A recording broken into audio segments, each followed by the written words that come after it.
Nau mai haere mai ki te karanga o te whenua. I'm Jade Gibson, and today we're with Roma Balzer, a trustee, activist and strategist for Te Hanga Northlands Trust in the Waikato.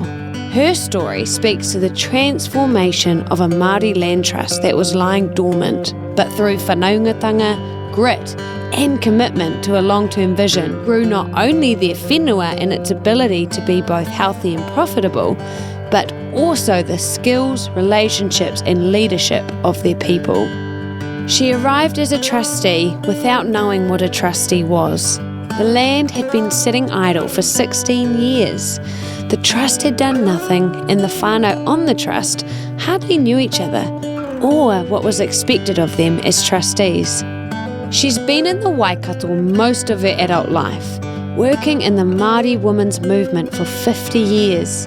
A trust meeting she attended with her mother changed everything. I'm the fourth out of 5 children to my parents. All of us were born and raised in Rotorua. Attended a meeting with my mother, a hapu meeting, and came away as a trustee and discovered that that's how things happen. Trust that I'm on is Te Hanga North Land Trust. The whenua is at the bottom of the kaimais. I had no idea at all what that meant. Like, I'd been raised in Rotorua. I had a job which worked directly with Māori women but wasn't about our whenua at all. So I had no knowledge about the care and protection or preservation of our whenua. And went on to this trust fairly kind of ignorant, I would say.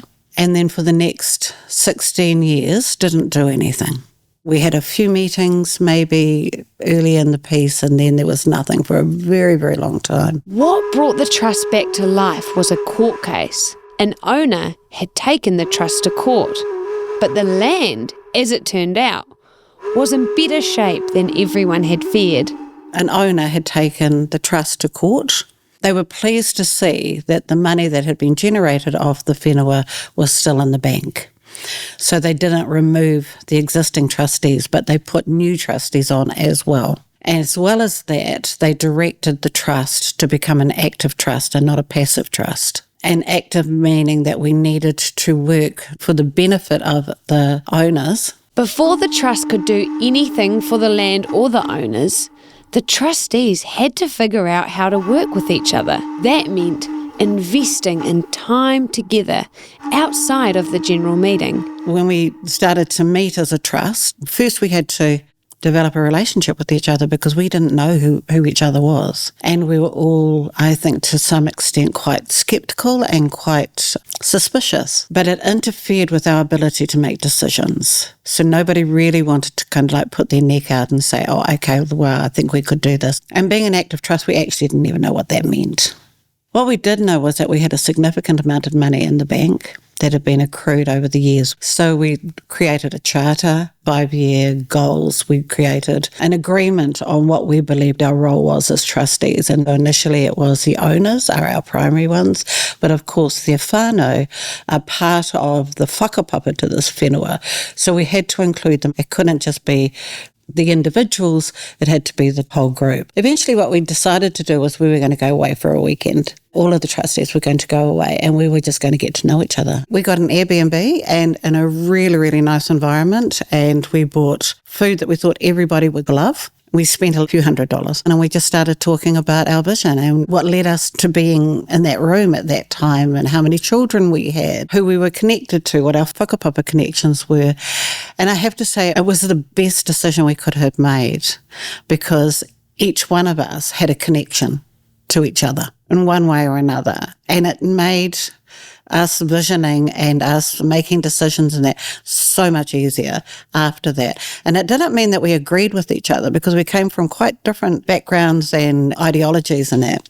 But it gave us common ground. It also gave us a ground to have the hard conversations. There was a behaviour that was going on within the group, which actually was not a positive behaviour. We had enough of a connection with each other to be able to talk it through. Whereas in the past, we would have been intimidated by it. Wellbeing and the preservation of our whenua remains a constant priority. And one of the things that we did was we entered into a partnership with the government and with the local council and started to plant out our waterways. Something like 40 to 50,000 plants along the waterways and along the edge of the kaimais So a lot of that had been affected by possums and by pigs. The land itself now is stunningly beautiful. It always was, but it's stunningly beautiful with its new kākahu. We got into doing a little bit of conservation. The government of the time was also very keen on making sure that our waterways were protected. And they helped because then they made funding available for us to do that. The trust had made a promise to the owners. They would not jeopardise the whenua financially or environmentally. That ruled out dairy cattle. They considered goats. And then came sheep dairy, a niche industry that provides a healthy alternative to cow's milk. We looked at goats, but they stink. Sorry, goats, you stink. And then milk stinks. The other thing that we thought was really cool was sheep.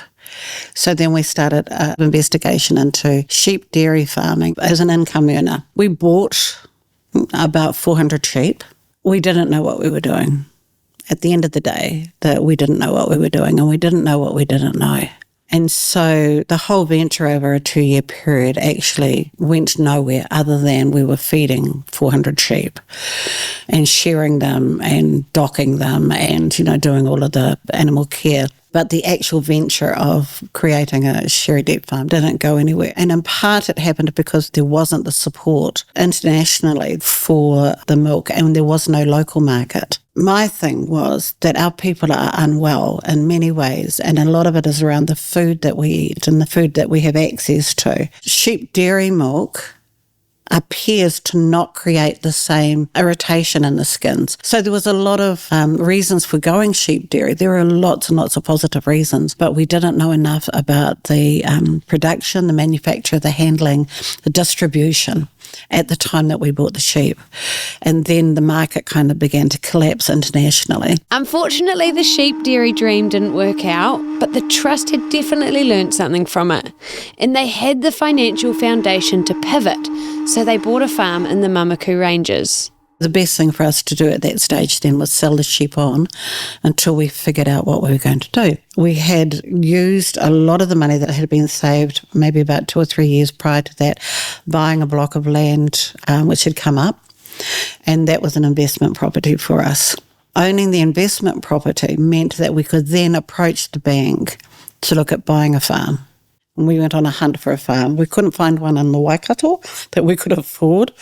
Yeah, farms in the Waikato are just incredibly expensive. But we found one up in the Manaaki. It was the right size for a sheep dairy. It was already operating dairy farm, so it had a milking shed which could be modified for sheep. And the milk companies ran past our door. We put in a bid for the farm and we got it. And we went into debt to get it. Almost immediately after buying the farm was when the sheep dairy industry went into crisis. Then we had a dairy farm, the very type of farm we didn't want to go into because of its damage to the environment, but we made the decision to sell our sheep, to sell them on. Now we've got it that the farm and the block of land that we have, they have to be self-sufficient. We set up a company, the company runs the farm, and the money that goes into Te Hanga North now is only for our whānau. It's taken us maybe 3 years, but now we're at that place where all of that money, after we've looked after the whenua, after we've done the work to keep the whenua well, is dedicated to our families. We only have maybe about 300 owners in total, and so it's a relatively small group. And our whenua isn't large. Te Hanga North whenua, it's like 240 hectares. But during that period when we had this farmer on it, he and his family are still on it, it was well taken care of. Market-wise, it was a good income that we got off it. But no money had ever gone back to the whānau for the many years leading up to the current trust. It sat in the bank. When we first floated the idea of sheep dairy, the whānau embraced it. At the same time, we set up wellbeing trusts. One's a wellness trust, which is for the owners to access, and it's for things like dental care, hearing aids, eye surgery, and then there is this wellbeing grant, which is up to $900, and they can access it almost immediate. So it's one way for us to pay back to our whānau. After we've looked after the whenua, after we've done the work to keep the whenua well, is dedicated to our families. And it tags it. We're not going to use it for anything else. Our business has to be self-sufficient. The transformation in how the trust operates and how the owners feel about it has been gradual but real, and through a solid succession plan, they continue to build the foundations for their future. The first meetings were very, very tense. They want to know a lot, and they want to know that there's some benefit or that things are going in a way which they feel part of. And so the very first meeting was like that. The second meeting was better. The third meeting was better. And now we actually have meetings which are largely about conversations about the vision. So at our last trust meeting, we introduced the idea of trustees in training. We had 2 vacancies, 3 names were nominated. So we asked them to select all 3, and then they will be in training. They will attend every meeting. They will come on our ventures if we're going over the whenua. They will participate in every way, and they will be paid as a trustee, but they will be in training. So should there be an occasion when we have to vote on something, they would not vote. Having said that, we run on consensus. So everybody has the ability to participate in the decision making. They were part of the decisions around buying the farm. You know, they were part of the decisions about going for a significant loan. And they expressed to us how wiri they were about that, but that they were coming with us on this journey. And now they're so proud of their achievements, you know. And they're going to be in such a good position. That energy is going to come in, but they understand what our heart was about when we designed this. The Trust's biggest goal is the one that was taken from them before they were ever formed, reclaiming and reconnecting the whenua around Te Hanga North that was sold, stolen or split up, including one block that a neighbouring farmer refused to sell them because they were Māori. You know, colonisation has got a lot to pay for. What they did was they broke up our whenua, and then they put, nominated whānau on each of the blocks. We're all one whānau. And then they taught us that whole kind of consciousness of ownership and segregation, and separation and privilege. So that some people have got more shares than other people.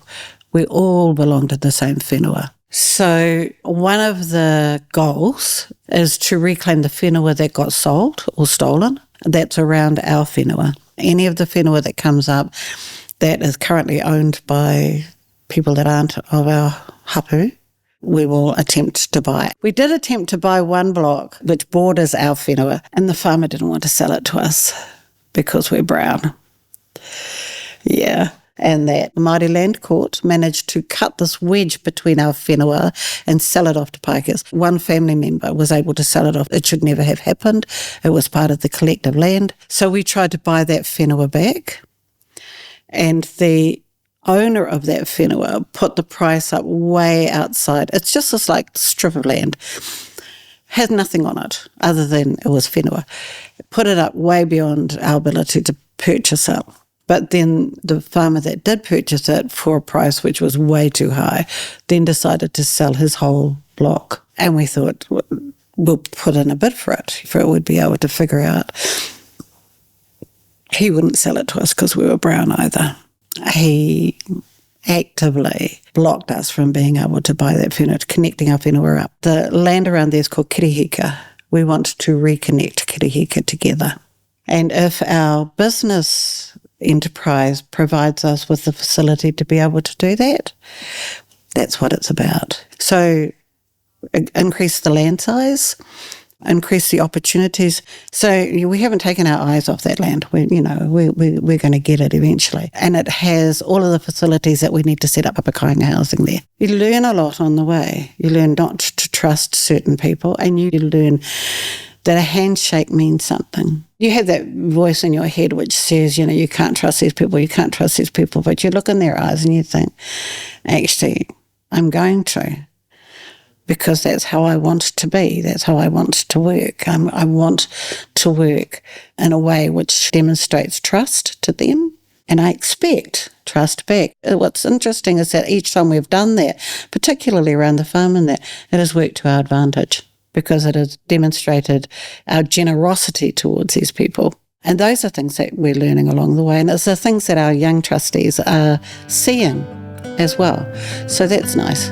For 16 years, Roma worked hard with her people to activate that trust, planting waterways, buying farms, setting up wellness funds, and making space for rangatahi. Roma reminds us of the practical steps necessary for whānau on Māori land trusts to step into their role and responsibility. How these things take time and commitment, and the importance of putting genuine trust into the next generation.